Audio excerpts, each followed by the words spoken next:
And especially because if you look at it historically, you have to be fair. And that's what informs my commentary. I'm fair, at least as far as I'm concerned.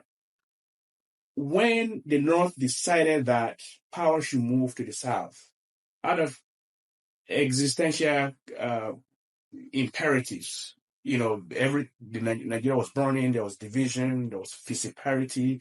The Southwest was threatening to get itself out of the country.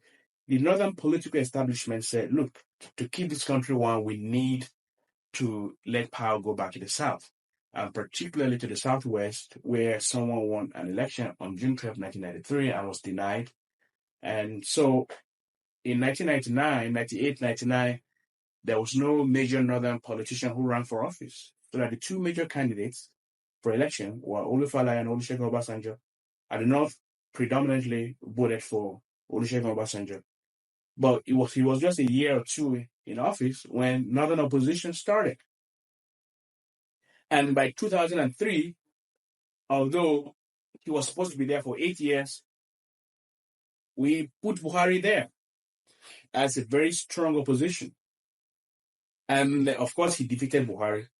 But in 2007, when power went back to the North, there was no Southern opposition to Yar'Adua. There was no Southerner who contested against Yar'Adua. It was another Northerner. Of course, nature, had its own something. And when Buhari was in power for 8 years, there was no Southerner who came out to contest against him, because there was a prevailing sentiment that it was a turn in the North. And most of the South voted for Atiku Abubakar. So a narrative is being created that whenever a Southerner is in power, even there's an informal arrangement that 8 years of the South, 8 years for the North, but the North suffers from withdrawal symptoms from power, and it can't wait its own turn, and it wants to usurp power from the South. That narrative is building, and if it takes roots, it's not good for the nation.